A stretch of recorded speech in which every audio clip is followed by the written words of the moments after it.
hopefully we're at rock bottom for the Phoenix Suns. That would actually be a best case scenario. And if that's the case, we got to start to look forward.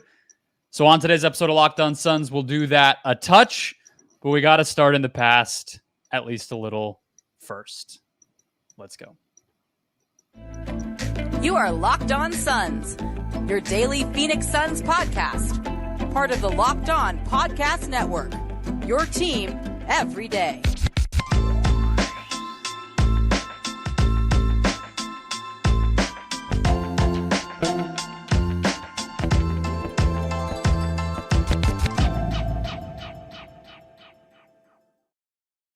And we're back. This is Locked On Phoenix Suns. We are part of the Locked On Podcast Network. I'm your host, Brendon Kleen, a credentialed media member covering the Suns for the past 7 seasons, a writer at Suns.com, and the host of the Just Basketball Show, wherever you get your podcasts. A big thank you for making Locked On Suns your first listen to close out your week. It is another Suns game day. The Phoenix Suns are in Sacramento tonight to take on the Kings. We will get you ready for that game tonight with some final bummer Suns talk and a little bit of hope as well. So appreciate you being here. If it's your first time listening or you just have not done so already, hit follow or subscribe wherever you are listening or watching. Hit that follow or subscribe button and get a new episode in your feed every single Monday through Friday. We're free and available everywhere, including YouTube. So that should get you covered, help you become an everydayer, and get you locked onto the Phoenix Suns all season long. And Aaron Edwards is joining us as he does every single Friday to talk Suns here on the show. And today's episode is brought to you by Prize Picks, the easiest and most exciting way to play daily fantasy sports. Go to prizepicks.com/LockedOnNBA. Use the code LockedOnNBA when you make your first deposit to get it matched up to $100. All right, Aaron. So let me just take us back into the past for one final segment. This break between games being an extra day, I don't think did anybody any favors because it happened to happen after the worst loss of the year. And so it was just like 72 hours of sitting in pain a little bit here. But one thing I have not gotten to that I think actually is worth talking about is the coaching decision. Not should Frank Vogel get fired, whatever, because unless you have like a very strong take one way or the other on that, I think it's a little early. But what I do think is interesting is the decision to hire the coach in the first place, because I think Frank Vogel kind of snuck up on a lot of us. I don't know if any Suns fan had him as their top favorite guy to take the job. And now that he has struggled to get this team on the right track, I wonder if you've thought at all about other guys that could have been here. Obviously, one of them is still on the staff and probably would replace him if Vogel ever were to get fired, maybe even in the offseason, let alone in season this year. So let me just put it to you that way. Has what happened this year so far made you feel like the Suns made the wrong call in the first place with ever even hiring Frank Vogel? No, and I'm usually not one of those people that are out on coaches pretty early. Like the Monty stuff, I just think that plateaued. Like that was my reasoning behind it. But usually when it comes to coaches, like that's not how I treat it. Like the players have to play, and they're the ones making mental mistakes and messing up. And I really think, if anything, the way the roster was constructed, it didn't help in the Vogel way that we were used to. We thought he'd have on-ball defenders. We thought they'd run, get in transition, get stops. And I just don't think he has the right players to do that. And you can't give a coach that does a specific thing really great and not give him the pieces to be able to do it. Doesn't that kind of sound like they made the wrong decision, though? They knew what the roster was going to be, or do you think it was the right call at the time before maybe the Ayton trade? Like, if you don't have the personnel, I do think that there's something to be said. And I don't know where I fall on this either, but my whole thing from the beginning was, and it still is, honestly, just lean into what your identity is. From the minute they did the Beal trade, it's like, all right, this team is going to be offense first. This team is going to be a version of the Nets and some of these other contenders that we've seen. Even last year's Nuggets, to be honest with you. It's like, be the best offense in the league. Try to guard as well as you can. And I get the idea of Vogel being the guy who gets you to guard as well as you can. I get that. I obviously thought the move made sense. I came around to it and I've sort of talked it up over the offseason, but I think if you're saying the personnel doesn't align with what the coach is good at, then that kind of highlights what part of the problem might have been in the first place. Yeah, I think it was also like there were just some straight up misses. Like I think that was probably the hopes that he had with certain players. And I think he said during an interview, it was like some players really haven't given them what they thought that they'd get from them. And once you bring those dudes in to kind of be like the ancillary pieces to help out and they bomb completely, like I think that hurts more than the coaching decision. I think just the misses on players that he thought could fit in the system that he wanted to do was probably the tougher part, because we have just terrible point of attack defense right now. And on a Vogel defense, that's just kind of unheard of. Who do you think he's talking about when he says that? You're a guy who makes the up. Yeah. But what's weird is that would have to date back all the way to training camp, right? Yeah. Because he didn't even play early in the season. Like he started out, then finally got his way back into the rotation. Now he's out again, but they must have had that realization quickly. I would also probably say that Yuta Watanabe, I don't even consider him anymore. Like I think that's just done. Like I was hopeful really quickly, but he might as well not even be on the team. That's how much I really am out on him. Like he's bad right now. And I think that was another miss that really hurt, like, because we kind of like begged him to come here. Mm-hmm. I mean, he's one of those guys that is very, very dependent on everything else going right. Like, honestly, Yuta is a player who, like, if Chris Paul was still here, I might feel better about, because he can just feed off of a creator like that. And I hate to take the victory lap on, it's not a victory lap. I hate to be right about Yuta, but if you really look at the sample size in the NBA, and if you look back to college, he's at 394 attempts in the league and 38% from deep. But it's been very streaky, and up until a couple of years ago, you wouldn't have ever called him like an elite shooter, even at George Washington. So, but I think probably those two guys, rotation-wise, roster-wise, maybe that changes. I think there's still obviously plenty of time for us to feel very differently about a lot of things with this roster. But with the coach, I guess just for the sake of thinking about it, because, I don't like to be the person to bring crazy stuff up, but once fans are talking about it, I guess that kind of gives me a green light that it's like, all right, I'm responding to what's out there. I'm not planting the seeds.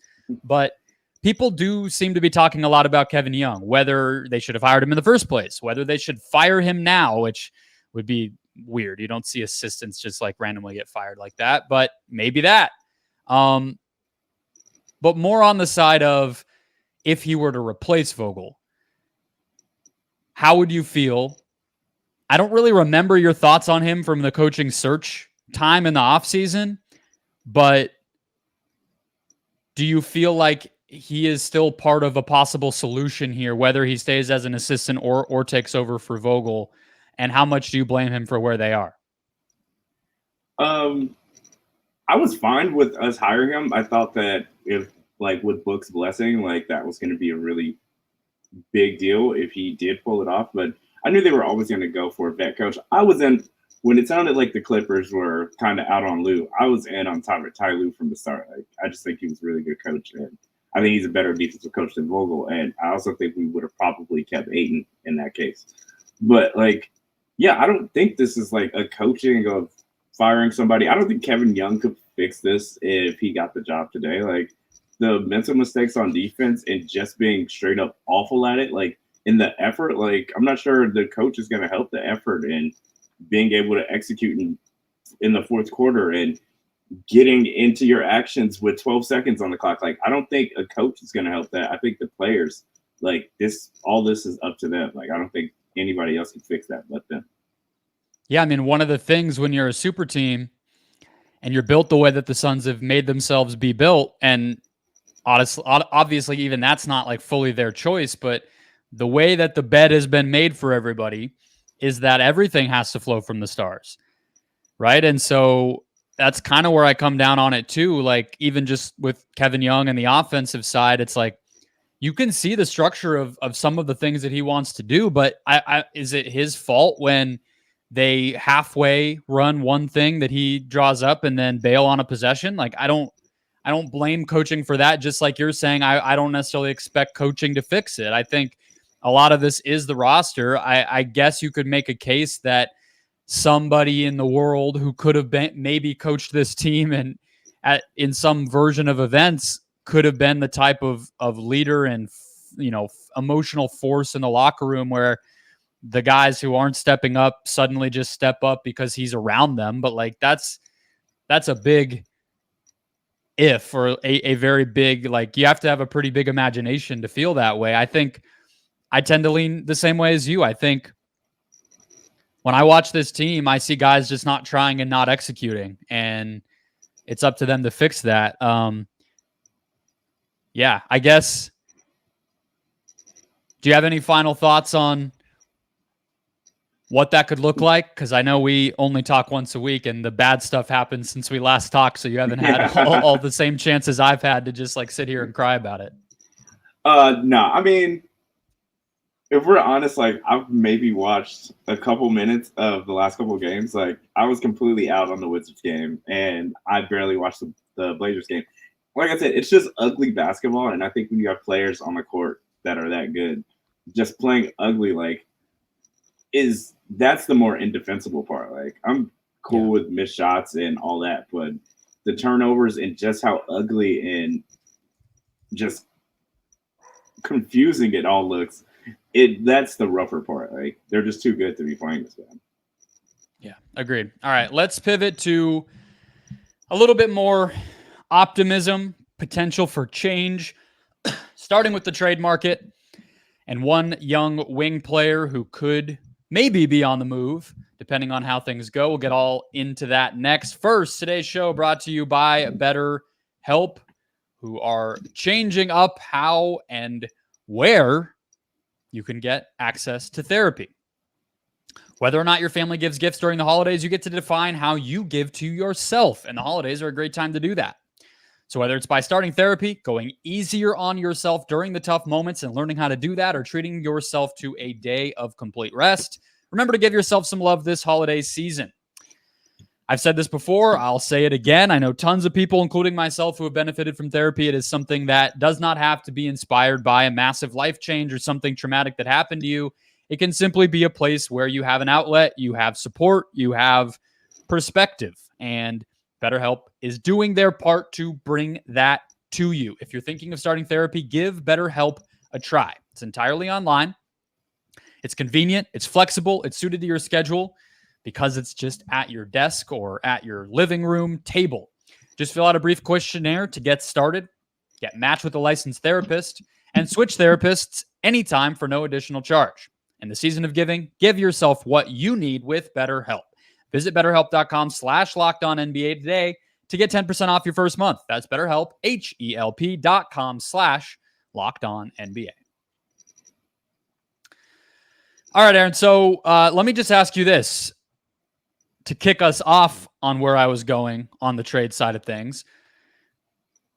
How would you feel about the Suns making Nassir Little available? Do you feel like that gets them in a direction of a move that could fix some things? Do you think bailing on a guy who's been one of the few bright spots at times for this team would be a mistake? Where do you land on potentially making the only guy making, middle tier money available out there as a way to improve the team?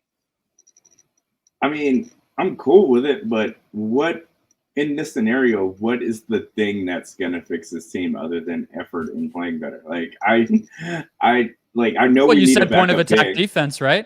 Yeah, but I think a lot of that is effort stuff too, and like, I guess potentially a backup big, because just Eubanks just isn't going to be it, and I just can't see him getting any minutes for a team that's trying to go deep into the playoffs. So that's like the only thing I can at least consider. But yeah, we definitely need a point of attack defender, but we have so many guards, and I just don't understand. Like, I don't know what we could get for Nassir Little that would, quote unquote, like, fix this team. I know what we need, but I'm not sure just Nassir Little getting traded is going to fix effort and rebounding. So let me just continue to play that thread out then, because we don't have to get lost in the weeds of a Little trade if we're not on the same page about what it should look like. But I do have a specific point I want to make with regard to him out there. But before that, you don't, outside of a backup big, you think the issues with the Suns are purely mindset and intensity and care? Is that like where you are right now? Yeah, I mean, especially with how they're shooting, even like Bates Diop and Yuta, like these guys are missing wide open jumpers, and KD is playing like KD. And I mean, Book's in a slump right now, but I think a lot of that stuff is when you get stops, you can run, and they very obviously want to run. And our pace is terrible right now in half court. So I just think like most of that is just, some of it is, I mean, sort of coaching, but a lot of it is just on them. Like Book has been getting into these sets really slow. Like that's kind of on him. Mm-hmm. Yeah, I get it, but I also guess when I look at a team that even before this was 11-6, they're 3-7 in their last 10. Before that, they were 11-6, and the defense was still a problem, and they did not have any signature wins, so to speak, if you're into that type of thing. Outside of, they blew out the Wolves, that's the one thing they can hang their hat on. But I guess when I look at, okay, so point Book worked and then it did not work. Various times the defense has looked okay. Nurkic has had some high moments, some high highs, and then all of a sudden he has not. Durant will have these incredible hot stretches and games where his playmaking really works, and then others where it doesn't. It's like maybe it is only effort and intensity and everything else, but I guess maybe part of what I'm thinking is, all right, bring guys in who do that. You know what I mean? Yeah. Like maybe we don't have to agree on what the issue is with the players, but if the answer is bring new players in, maybe that can be fixed too with a trade. I guess maybe that's the way to put it. Yeah, if we just want to shift vibes, that like I'm really strong on having PJ Tucker be a Sun again. Like I think just that kind of intensity and physicality would help them out a lot. And I think Vogel would like that too. If we're just going strictly off of guys with vibes who are strong defenders and that can help in that aspect, I'd do PJ Tucker today for Nassir Little and a second. I mean, we only have seconds that we can kind of get rid of. Yeah, I think Tucker is a guy, and I agree. I think because of his relationship with Book and just Durant. And Durant and his experience overall in different environments, even if he didn't play, I would be an advocate of him coming here. I think he wants to play. I think he probably wants to get paid again. I'm not sure if that's currently in the cards for him in the NBA anymore, and that sucks to confront. But bigger point with Tucker is I think it would have to be a buyout. I kind of walked through this when the rumors first came out. He just makes too much money for the Suns to really get there. So they kind of have to pray that no one else wants him badly enough, or he orchestrates himself over here. But yeah, that's the point, I think, is that's where I wanted to go with this, is like, to me, part of what you could do with the potential Nassir Little trade, because I don't think he has like a massive amount of value. He makes a fine amount of money. I think he's probably properly paid. It's like half of the mid-level exception. It's not a lot, even though it's more than a minimum. But it's addressing one of the things that I think is that I feel like I'm realizing is wrong with the team right now, which is the guys that you're counting on to fill the void for the things that aren't working outside of pace and offensive weirdness, which is a bigger thing. And I do think Beal fixes it. And I think there's lineup stuff that they can do, but making open shots, defending, executing the game plan, playing with the level of intensity consistently, you're relying on really young guys to do that. All the guys, when we turn on the Suns every night and we're wondering, is XYZ going to happen? That is about Jordan Goodwin, Chimezi Metu, Keita Bates-Diop, Nassir Little, Drew Eubanks. Those are the guys who are fluctuating too much. So I feel like one of the things you could do with a potential Nassir Little trade is honestly overpay for somebody who might not have as much value as Little, or might not be the absolute, Kevin Pelton on ESPN Plus when he's going crazy on deadline day doing all the grades he does on the website. The Suns might get a C- on it from him, but it ends up making them a more reliable team. And so Tucker as a buyout guy would be a version of that. But I even think of could you revisit the TJ McConnell situation and give Indiana another younger wing who can maybe give you some of what's missing.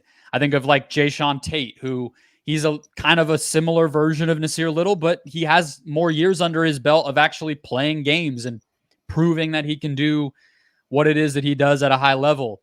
I'm sure there's more guys around here that I can bounce around to, but does that feel like it would accomplish something of saying, hey, we might even give you Little and 2 picks for a guy who doesn't match up 1-to-1 in terms of value, but we value the stability that we might get out of that? Because to me, you can't afford to do nothing if this continues to happen.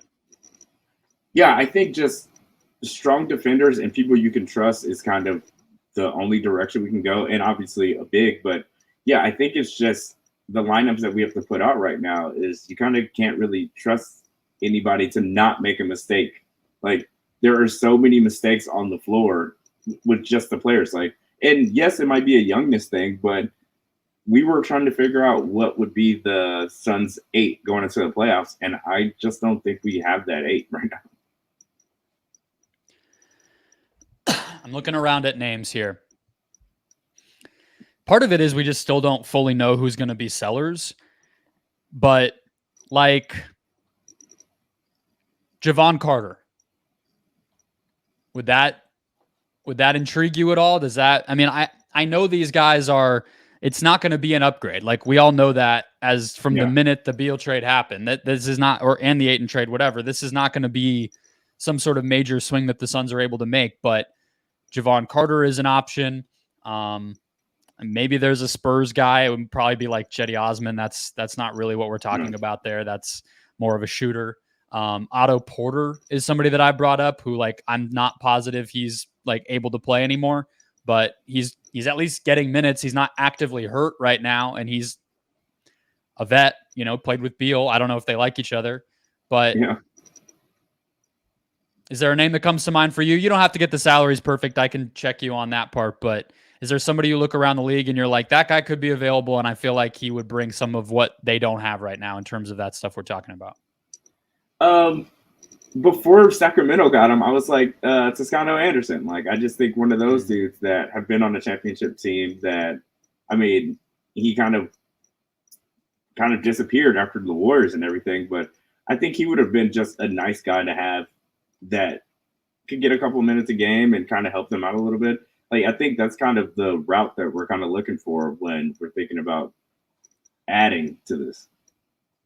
Another kind of different type of thing, but if you're looking for more of a PJ Tucker type from a personality and experience standpoint, probably would be too bad of a value type of trade, but Patty Mills in Atlanta isn't really playing.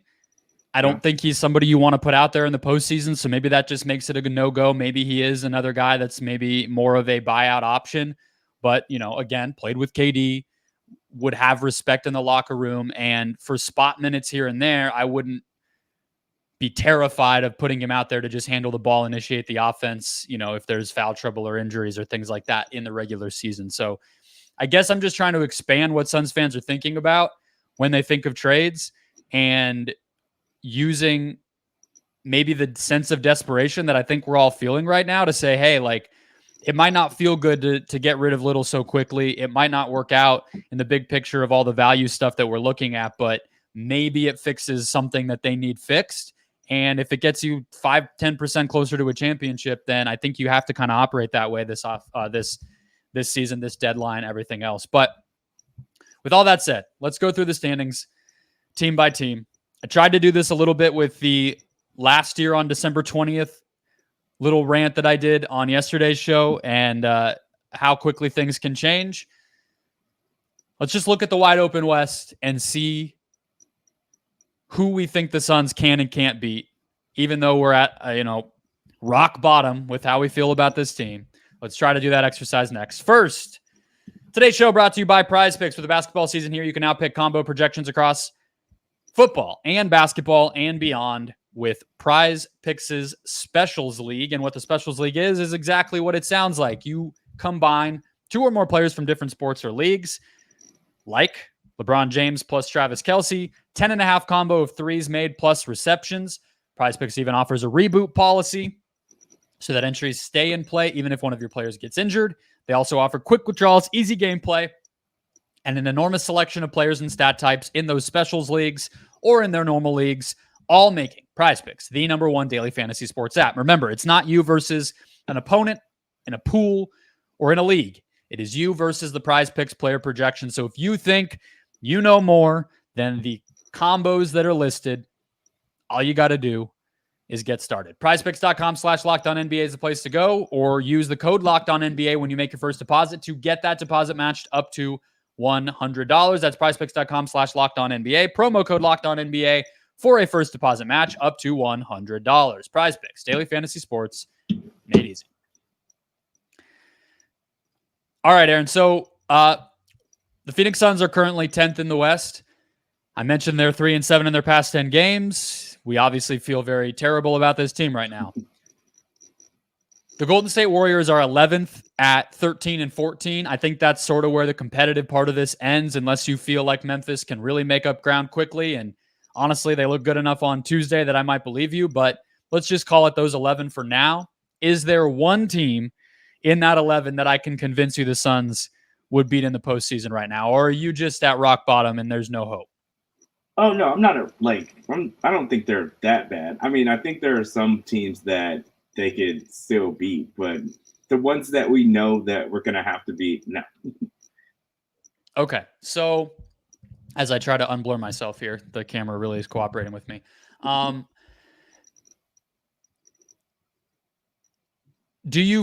much do you feel like Beal's return can be a fix here?